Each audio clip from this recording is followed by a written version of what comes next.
usually. So, but we can get a lot into, I'm used to this, the broadcasts can get a lot into 10 minutes, so don't you worry. So, Lucy, I didn't really know that there was a Commonwealth local government forum. Can you just very briefly to say what you do? I mean, how you're bringing together all these local governments. What's your... Yes, thank you so much. It's such a pleasure to be here with you today. It's a great opportunity to tell you a little bit about CLGF. So we are one of the Commonwealth organisations, and we bring together individual cities and local government associations that represent at the national level, and ministries with responsibility for local government, really looking at the importance of action at the local level, but also voice and representation for local communities.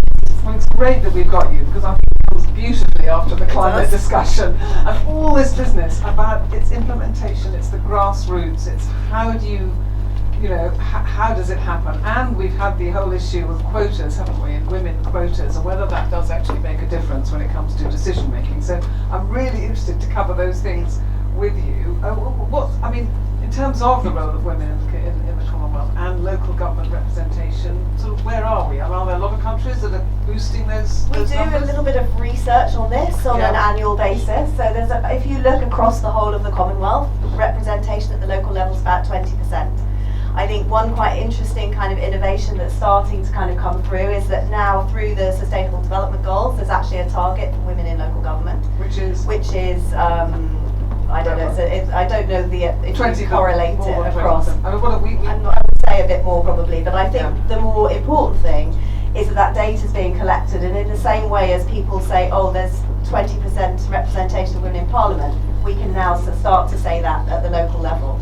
And I think in terms of the part of government that is closest to people, it is your local government. So I think it does make a difference. So where you have places, and I know there are some places, aren't there, like in India, I remember once visiting a local council meeting under a tree in Bengal somewhere, and they had at least a third of members were women? Yep, they have a quota system. At least a third, yeah. What difference does that make in terms of policy, in terms of, adapting to climate, in terms of poverty, all of those things? I mean, I think what we've heard today from various different sectors applies absolutely at the local level, because it is about having that diversity of voice, that diversity of interest being represented around the table, and also I think particularly for young women and girls to see women in those positions. I think having a woman who is represented on the local council can make a massive difference in terms of representation. Do you have any kind of examples where the women in a particular area, have influenced things? Maybe less interest in building the next road, maybe more interested in the maternity services or the hospital or whatever it is. Yeah, I mean, there's a lot of examples like that. I mean, just recently we've been doing some work on gendered cities and looking at how cities have taken a decision to actually look at their urban planning from a gender perspective, to actually look at some of the points that the Lady Mayoress made this morning around safety and security, but also to think about simple things like street lighting and things that you maybe take for granted in terms of actually creating a safe environment for women. For example, Honiara City Council putting toilets into the market space and lockable kiosks so that people didn't lose their goods overnight when they were in Solomon Islands, Honiara City Council. Sort of very practical innovations based on kind of things that people say they need: somewhere to wash their hands, somewhere to go to the toilet. So we need these things. We talked earlier, didn't we, about spotlighting certain examples, because people can imitate these things really quickly. If they know something that's working. Well, I think what Uni was saying is really key. I think having, and this kind of a meeting today, that kind of network to be able to hear what other people are doing is crucially important. It really is. Yeah.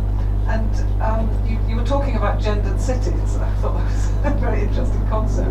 I don't know how we can make London a gendered city, but anyway.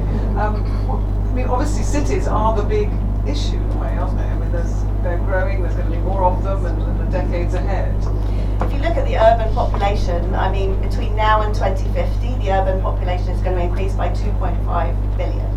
And half of those people are going to be living in towns and cities in the Commonwealth. So if we don't tackle cities and towns, and I think it's not just capital cities, we really have to think about some of those intermediary cities where they have a lot less in the way of resources, they have a lot less infrastructure already in place, but people people are coming more quickly into those cities. I think it's really, really crucial that we address that. And one of the things that we're working on in the run-up to the Commonwealth Summit is actually to try to shine a light on this issue around tackling sustainable urbanisation, and really thinking about some of the things that have come out today, but particularly the kind of complexity of the governance of making that happen. Because I think, you know, it's very easy to talk about cities, and you might think about the mayor, or you might think about central government, but there's so many other actors and partners, even sectoral ministries, water, sanitation, you know, planning. There's so many different actors you need to get around the table. So what we're really trying to do is say, the Commonwealth has this really incredibly valuable network. Let's use that network to really think about how we do it and how we do it differently. Yeah, and as we've been talking, knowledge sharing, all of that kind of thing, it is a fantastic opportunity, isn't really it, with these different examples. Are you hovering with intent, Melissa?